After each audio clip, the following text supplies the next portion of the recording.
সকলকে আন্তরিক প্রীতি এবং শুভেচ্ছা। ছাদের উপরে ধনিয়া পাতা লাগানোর সঠিক পদ্ধতি আমি আপনাদের দেখিয়ে দিচ্ছি। ছাদের উপরে লাগালে আপনারা নিজের ঘরে একটু একটু করে খেতে পারবেন। তো আমি রেডি করে নিয়েছি একটি প্লাস্টিকের পট ফলের, তার মধ্যে ধনিয়ার এই যে বীজ আমি ভিজিয়ে রেখেছিলাম মোটামুটি 30 মিনিট। তো এটি আমি সরালাম। এই হলো মাটি আমি রেডি করে নিয়েছি, একটু ঝুরঝুরা মাটি। তার মধ্যে আপনারা দেখতে পাচ্ছেন ছাই, পাতা লতা, জ্বালানো লাঠির ছাই। এই ছাইগুলো আমি এতে মাটির মধ্যে মিশিয়ে দেবো। আপনারা দেখতে পাচ্ছেন, সাথে থাকবেন।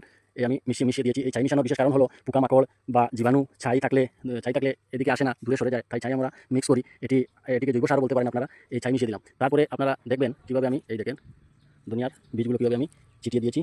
এই বীজ আমি ছিটিয়ে দিয়েছি। এই আপনারা দেখতে পাচ্ছেন প্লাস্টিকের পটের মধ্যে কীভাবে বীজ ছিটানো হয়েছে। তারপরে যা করণীয় হলো, এই আপনারা লক্ষ্য রাখবেন, এই বীজটি একটু করে এইভাবে নড়াচড়া করে দিব, যাতে বীজটি মাটির সাথে মিশে। তাহলেই বীজ থেকে গ্যাস বের হবে, নতুবা বের হবে না, মাটির সাথে একটু মিশাতে হবে। তারপরে যা করণীয় হলো, আমার যে ছাই, এই যে একটু ছাই আমি তার উপরে আমি ছিটিয়ে দেবো। এই দেখতে পাচ্ছেন আপনারা, ছাই আমি তার উপরে ছিটিয়ে দিয়েছি। তারপরে যা করণীয় হলো, একটু মাটি, একটু জুড়গুলো মাটি, এটির উপরে একটু করে, বেশি দিলে আবার বীজ থেকে গ্যাস বের হবে না। তাই লক্ষ্য রাখবেন, বেশি হলে সমস্যা। আপনারা মোটামুটি পরিমাণ মতো দিয়ে যাবেন। আমার এখানে এখনো বীজ দেখা যাচ্ছে। ছিটিয়ে আমি দিয়ে ফেলেছি। এরপরে একটু মাটি উপরে দিয়েছি, আপনারা তো দেখতেই পাচ্ছেন। এবারে আমাদের কাজ প্রায় শেষ। তারপরে আমি নিয়ে আসবো কলার পাতা, নিশ্চয়ই সকলেরই বাসায় আছে। এটি হলো আমাদের প্রাকৃতিক একটি উপাদান। এই কলার পাতা দিয়ে আমি এইভাবে ডেকে দিয়ে দেবো। মোটামুটি 3-4 দিন পর আপনারা চেক করে নেবেন, যদি বীজ থেকে নিশ্চয়ই গ্যাস আসবে, গ্যারেন্টি সহকারে। এই হলো আপনাদের এই ধনিয়া পাতা কীভাবে খাবেন, ধনিয়ার বীজ লাগানোর সঠিক পদ্ধতি।